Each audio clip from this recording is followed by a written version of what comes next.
이제 옴니 레퍼런스라고 하는 거를 이제 써볼게요. 이 옴니가 무슨 뜻이냐면 라틴어예요.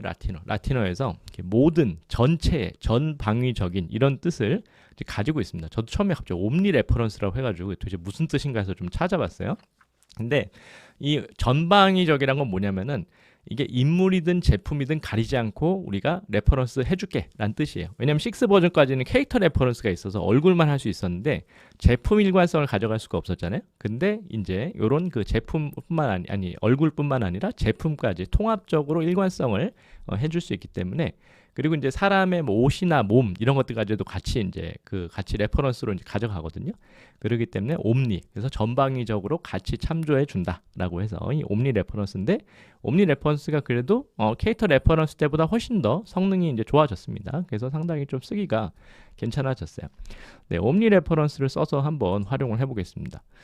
일단 옴니 레퍼런스 쓰는 법은 간단하죠. 여기 있는 이미지를 딱 선택을 하시고 그 다음에 이분이 더 멋있어 보이네. 네, 이걸로 해보죠. 네, 이거를 그냥 끌어가면 돼요. 이렇게 드래그 해가지고 위로 올리시면은 레퍼런스 쭉 이미지 넣을 수 있는 것들이 쭉 나오죠. 네, 이 중에서 옴니 레퍼런스에 우리 같이 넣어주고, 그 다음에 이제 여기다 프롬프트를 넣어주면 되는 거죠. 아, 내가 바꾸고 싶은 느낌. 나는 이 여성 이미지가 어떤 식으로 바뀌면 좋겠다라고 생각하는 부분이 있으면은 그 내용을 같이 써서 이제 기술을 해주면은 됩니다. 네, 그래서 이제 제가 이제 조금 써놨어요. 네, 요 내용을 가지고 한번 보시면은 어디 갔냐?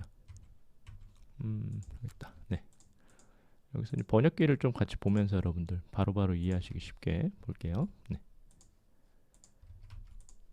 네, 여기 프롬프트 이제 넣는 거 보면은 이 여성이에요. 근데 이제 이 카타나라고 칼이 일본 칼이죠. 네, 일본 칼을 이제 가지고 있고, 그리고 이제 여기 몇 가지 여성 요 자세와 이제 배경이 들어 있는 거죠. 그래서 요 씬은 이제 루프탑에서 이제 돼 있고, 그 다음에 클로즈업 돼 있는 요 샷에 대해서 나와 있고, 그 다음에 이제 눈이랑 하고 이제 요 칼에 대해 이제 반사되는 이런 모습이 있다. 그래서 황금빛, 영화적 초점, 얇은 시야 깊이, 배경 빛나는 스카이라인, 극적인 긴장감. 네, 이런 식에 대한 요 프롬프트들이 이제 들어가 있습니다. 그래서 이제 사실 여자에 대한 어떤 그 이미지에 대한 건 없어요. 이 여자가 뭐 핑크색 머리를 하고 있다든지 뭐 나이키 옷을 입고 있다 이런 얘기는 없어요. 왜냐하면 이제 그걸 저희가 옴니 레퍼런스 줬기 때문이죠. 네, 요걸로 한번 레퍼런스를 줘서 저희가 한번 결과를 한번 살펴보겠습니다. 네. 그리고 이제 옴니 레퍼런스를 이제 주고 나중에 이제 만들어진 다음에 얘기를 또 더 드리겠지만, 이 옴니 레퍼런스에는 이제 뭐가 있냐면은 이 옴니 웨이트 값이 있어요. OW 해가지고, 네, 이건 파라미터로 이제 같이 이제 주는 거예요. 이 수치는 0에서 1000까지 이제 가능합니다. 그래서 요거는 여러분들이 옴니 레퍼런스 이제 주실 때 여기 보시면은 요 빨간색 줄로 해서 이제 요걸로도 이제 사실 수치를 이제 조절해 줄 수도 있긴 있어요. 네, 여기다가 수치를 이제 써주면 됩니다. 이제. 네, 그래서 여기서 기본값이 100이고 최대치가 1000이에요. 그래서 요 수치를 조절할 수가 있는데, 수치가 높아질수록 인물에 대한 일관성이 높아지고 하고, 수치가 이제 낮아질수록 인물에 대한 일관성은 떨어지지만 이 텍스트 프롬프트에 대한 풍부한 표현력이 이제 올라간다라고 이제 보시면은 될 것 같아요. 그래서 요거는 여러분들이 파라미터를 잘 이해하시기 위해서는 파라미터를 수치별로 다 한번 찍어보면은 상당히 이제 도움이 되는 거를 이제 볼 수가 있습니다. 그래서 한번 요거를 파라미터는 맨 끝에 하이픈 2개 하고 OW 넣은 다음에 여기다가 이제 수치를 넣어주면 돼요. 수치를 이제 넣어줄 건데 제가 이제 10부터 넣어줘 볼게요. 네, 10부터 물론 1000까지 다 넣진 않고요. 1000까지 넣을 건데 간격을 조금 처음에는 좀 오밀조밀하게 좀 넣어주고, 네, 그 다음에는 이제 간격을 조금 더 이제 크게 줄 겁니다. 조금 더 값이 올라가면은, 왜냐면은 요 값을 이제 넣어보시면은 이게 한 40에서 100 사이에서 쓰게 되는 경우들이 많아요. 이제 왜냐면은 그 정도에서 아주 유연하게 이제 조정이 되는 것들이 이제 많이 있거든요. 근데 이게 이제 수치가 이제 올라가면은 사실 이제 인물에 대한 고정값으로 계속 확장이 되기 때문에 여러분들이 이게 한 거의 400, 500, 700에서 왔을 때도 어떤 느낌들이 있는지를 거의 보시면 좋습니다. 근데 거의 한 400 넘어가기 시작하면은 그렇게 뭐 큰 차이가 안 나요. 그냥 거의 너무 이제 인물이 고정된 상태로 이제 나오기 때문에 큰 변화가 없다. 근데 우리가 이제 파라미터를 가장 잘 이해하는 방법은 이렇게 여러분들이 수치를 웬만큼 수치의 변화를 최소값에서 최대값까지 다 넣어 보시는 게 파라미터를 공부하는 이제 가장 좋은 이제 방법입니다. 왜냐면 요거에 따라서 이게 파라미터를 넣었을 때 요 느낌에 대한 차이가 이렇게 나는구나 라는 걸 여러분들이 이해하시는 데 있어서 상당히 도움이 많이 되거든요. 네, 그래서 여러분들 파라미터를 꼭 이렇게 값을 다양하게 인풋을 줘보시는 게 좋다라고 얘기를 이제 드리고 싶어요. 네, 한번 이제 보시면은 이게 잠시만요. 파라미터 값을 다 줬는데 들어갔죠? 네. 여기 왜 표시가 됐다. 요 밑에 보시면 지금 화면이 좀 작아서 안 보이는데 이렇게 OW 해가지고 수치가 이제 써 있습니다. 근데 이제 지금 이제 보시는 거 보면은 요건 이제 10을 준 거예요. 10을 줬더니 네, 이런 식으로 굉장히 프롬프트대로 이제 잘 만들어 준 걸 볼 수가 있어요. 그러니까 요거는 이제 프롬프트에 충실하게 제작된 사례로 이제 보시면 되고, 잠시만요. 얘는 좀 빼놓고, 그리고 이제 얘도 30이에요. 30 정도니까 이게 사실 어떤 이 프롬프트대로는 표현을 잘 해줬는데 멋있게 이미지를 만들어 줬는데 아까 제가 선택했던 여성에 대한 느낌이 별로 없어요. 그러니까 이게 지금 50도 역시 이제 마찬가지고, 네, 프롬프트대로는 아주 멋있게 만들어 줬는데 여성도 뭐 금발머리에다가 지금 다른 여성이 나왔죠. 뭐 아시아계 여성도 아니고 약간 서양계 여성이 나왔습니다. 근데 이제 70 정도 되니까 70부터 이제 보시면은 아까 넣었던 여성이 좀 등장을 하기 시작을 해요. 그 여성이 등장을 해서 이렇게 제가 요청한 자세와 배경에서 이렇게 자세를 취하고 있는 거를 볼 수가 있습니다. 네. 그리고 값이 이제 100 정도 이제 올라가고 지금 제작을 계속 하고 있는데 한 200 정도로 이제 올라가니까 훨씬 더 아까 제가 요청했던 그 인물에 대해서 이제 가깝게 나오는 걸 볼 수 있죠. 근데 레이아웃이나 이런 게 지금 보시면은 점점 이렇게 고정된 아까 형태로 점점 거리가 멀어지고 있어요. 아까 이제 클로즈업을 해서 요청을 했지만 이러한 식의 박진감 넘치는 어떤 씬보다는 지금 이 인물에 대한 충실도랑 제가 처음에 넣었던 인풋 이미지를 지키기 위해서 상당히 이미지가 점점 경직이 돼가는 거를 좀 볼 수가 있어요.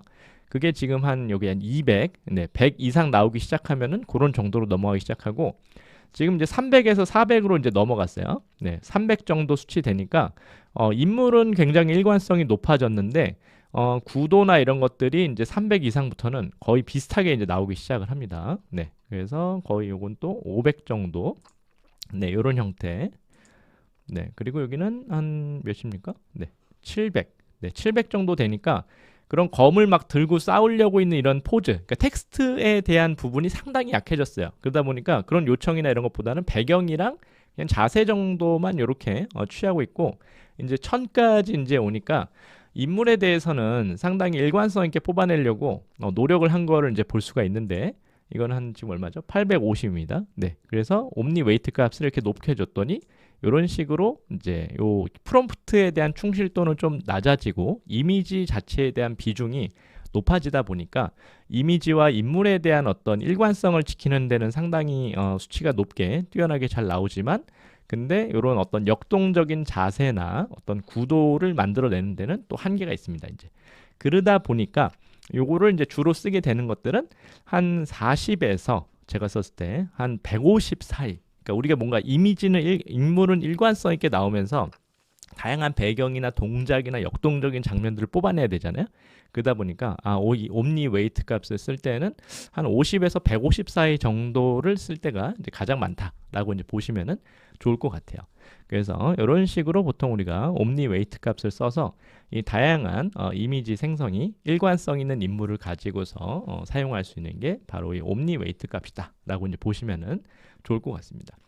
근데 이제 이 옴니 웨이트 값이 있지만 사실 좀 저희가 많이 쓰게 되는 거는 오히려 나노 바나나를 많이 쓰게 돼요. 요즘에는 이제 같이 곁들여서 조금 간단한 얘기를 이제 드리면은 왜냐면은 이 나노 바나나 모델의 이제 특징은 이제 뭐냐? 이 제미나이의 그 언어 모델과 또 이미지 생성 모델이 같이 이제 합쳐져 있어요. 얘는 이제 그래서 이 언어에 대한 이해력과 그리고 인물 일관성에 대한 부분이 상당히 이제 뛰어나기 때문에 기본적으로 얘한테 어떤 그 인물을 이제 생성시킨 다음에 이렇게 또 똑같이 기존 이미지를 하나 만들어요. 근데 그 다음에 다양한 이제 프롬프트를 요청을 했을 때 훨씬 더 인물에 대한 일관성을 지켜주면서도 다양한 역동적인 어떤 장면이라든지 이러한 그 구성들이 가능해진다라고 하는 거예요. 근데 초기 이미지 자체를 만드는 능력은 만들어 보면은 미드저니가 훨씬 느낌이 좋아요. 그러다 보니까 초기 이미지 자체는 이제 미드저니에서 만들고, 그리고 다양한 구성과 이러한 구도와 어떠한 역할들을 좀 바꿔서 이제 작업을 하고 싶을 때는, 또 일관성을 지키면서 이제 작업을 해주고 싶을 때는 나노 바나나 같은 모델을 통해서 조금 더 다양한 구도를 이렇게 제작을 해주시는 게 훨씬 더 이미지에 대한 어떤 풍부한 느낌을 이제 살려내는 거, 일관성을 지키면서 살려내는 데 있어서는 상당히 뛰어난 그런 역량을 이제 가지고 있다라고 이제 보시면은 이제 좋을 것 같습니다. 그래서 이제 요 나노 바나나 모델을 쓰는 것도 뭐 간단해요. 구글 뭐 제미나이에서 그냥 바로 쓰셔도 되고, 근데 저 같은 경우는 이제 구글 AI 스튜디오를 사용합니다. AI 스튜디오가 훨씬 좀 작업하기에 용이하게 돼 있어요. 그래서 AI 스튜디오 오셔가지고 여러분들이 나노 바나나 선택을 해주시면 되고, 난 이걸로 이제 이미지 만들겠다고 하는 거죠. 그 다음에 여기다가 이제 첨부 이미지를 이제 업로드해서 얘한테 넣어줍니다. 그래서 이런 인물을 같이 하나 제가 미리 세팅해놨고, 네, 넣어주시면 되고요. 네. 그럼 이렇게 인물에 대한 이미지가 이제 들어갔죠. 네. 근데 들어간 다음에 여기다가 이제 뭐 다양한 어떤 프롬프트나 구도로 해줄 수 있는 네들을 넣어주셔도 돼요. 네. 그래서 제가 아까 이제 저기 미드저니에서 넣어놨던 이제 구도들이 있습니다. 이제 잠깐 한번 보시면은 네, 몇 가지를 한번 여기서 똑같은 저기 프롬프트를 이제 넣어볼 거예요. 이런 식으로 만들어라 라고 얘기하고, 네, 아니면 또 다른 구도로, 네, 몇 가지 다른 구도를 일부러 좀 세팅을 해놨어요. 네, 이런 식으로 네, 작업을 시킵니다. 물론 여기서도 이제 비율이나 몇 가지 뭐 디테일한 조정 같은 것들도 다 가능해요. 네, 근데 나노 바나나 특집은 아니기 때문에 네, 여기서 이제 일관성 있는 이미지 생성, 그리고 다양한 구도에 대한 연출, 네, 이런 것들을 이제 말씀드리기 위해서 이 내용을 같이 얘기를 좀 드리고 있습니다. 네, 여기도 여성이라고 넣어볼게요. 네, 이런 식으로 미리 만들어 놓은 다양한 구성의 이제 프롬프트를 얘한테 한번 쭉 몇 개만 넣어 보겠습니다. 네, 이런 식으로 이제 넣어보면은 네, 훨씬 더 일관성이 뛰어나게 이제 구성이 되는 걸 볼 수 있어요. 한번 보시죠. 네, 요게 이제 초기에 넣어줬던 이제 이미지고, 그리고 이제 구글 AI 스튜디오에서 이제 나노 바나나 모델로 이제 생성했을 때 인물에 대한 일관성이랑 옷, 의상, 뭐 이런 그 도구, 이런 거에 대한 일관성이 진짜 뛰어나죠. 네, 미드저니가 잘 못하는 게 이런 거예요. 그러니까 일관성 있게 아주 디테일하게 뽑아내는 건 잘 못하고, 얘는 상상력이 뛰어나고 풍부한 감성에 대한 느낌이 이제 뛰어나다 보니까 그런 부분에 있어서는 이렇게 나노 바나나 모델을 쓰는 것들이 용이하다. 네, 이것도 훨씬 또 다른 구도에서 약간 어색하고 좀 경직한 느낌, 경직된 느낌이 좀 있죠. 네, 근데 이런 식으로 네, 동일한 인물과 네, 형태 이런 것들을 가져가면서도 이렇게 다양한 표현들이 가능합니다. 그러다 보니까 요즘에 그 워크플로우는 항상 저기에요. 이제 미드저니 이미지 생성, 디테일한 수정이나 보정 작업들, 이제 나노 바나나 모델 약간 이렇게 가고 있어요. 네, 그리고 마지막 최종 작업 뭐 포토샵을 쓴다든지, 영상 하시는 분들은 나노 바나나로 이제 시나리오 보드를 제작을 한 다음에 그 다음에 이런 식으로 이제 시나리오 전체 화면 먼저 구성을 하고, 그 다음에 이제 영상 제작한다거나 이러한 형태로 워크플로우가 이제 자동으로 이제 구성이 될 수밖에 없습니다. 네, 이런 식으로 저희가 이제 구성이 돼 있다라고 이제 보시면은 될 것 같아요. 네, 그래서 기본적으로 옴니 레퍼런스 먼저 얘기를 이렇게 드린 거예요. 그래서 기본적으로 이미지, 인물에 대한 또 제품에 대한 일관성을 해줄 수 있는 이미지 활용 방법은 미드저니에서 옴니 레퍼런스다. 그리고 이런 것들을 또 나노 바나나랑 같이 활용하시면은 훨씬 좋다라는 얘기를 드립니다. 미드저니를 조금 더 그 깊이 있게 좀 공부하시고 싶어 하시는 분들도 또 계시잖아요. 네, 그런 분들은 지금 인공지능 협회랑 같이 매달 AIDTQ 네, 과정을 진행을 하고 있죠. 그래서 인공지능을 활용한 디자인 역량을 키워갈 수 있는 그런 그 기술 자격 시험을 이제 보고 있습니다. 특별히 지금 이제 준비하는 거 AI GDTQ, 요건 이제 그래픽 디자인에 대한 부분이에요. 그래서 인공지능 활용 그래픽 디자인 또 클래스로도 운영을 하고 있기 때문에 여러분들이 이러한 그 과정을 통해서도 상당히 그래픽 디자인 능력을 AI에 어떻게 활용할 수 있는지에 대한 부분을 활용하시는데 큰 도움 받을 수 있고요. 특별히 두 가지를 마스터해요. 그래서 미드저니랑 또 이제 제미나이 기반의 나노 바나나 모델 이런 것들을 또 포토샵까지 해서 실무적으로 그러니까 기획부터 실전까지 어떻게 쓸 수 있는지에 대한 부분들을 다양하게 활용하고 있기 때문에 여러분들 이런 과정을 통해서 참여하시는 것도 큰 도움이 됩니다. 네, 제가 같이 교육 과정을 이제 다 개발했기 때문에 이제 AI 활용에 대한 그래픽 디자인 쪽에 체계적인 내용으로 구성이 되어 있다라고 이제 보시면 좋고요. 특별히 이제 미드 저니를 이제 마스터하자. 어떻게 프롬프트를 기초부터 넣어서 어떤 여러 가지 이제 파라미터까지 모든 기능들을 종합적으로 다 체계적으로 쓸 수 있는지에 대한 부분들을 학습하고 또 그리고 이러한 이미지들을 제미나이나 챗GPT 이미지 제너레이션 통해서 어떻게 수정하고 보강할 수 있는지 그걸 다양한 디자인 분야에 적용해서 실제 제품에 대한 뭐 상세 페이지 디자인까지 마무리할 수 있는지에 대한 부분들을 다 체계적으로 내용들을 담고 있기 때문에 여러분들이 또 필요하신 분들은 나는 조금 더 이렇게 체계적으로 학습해서 좋은 결과를 만드는 역량을 이제 갖추고 싶다라고 생각하시는 분들은 네, 이렇게 AI GTTQ 과정을 통해서도 여러분들이 이 활용 역량과 능력을 갖추실 수가 있으니까 이런 부분도 참고하셔서 같이 참여하시면은 네, 여러분들에게 큰 도움이 되시겠다라고 생각이 됩니다.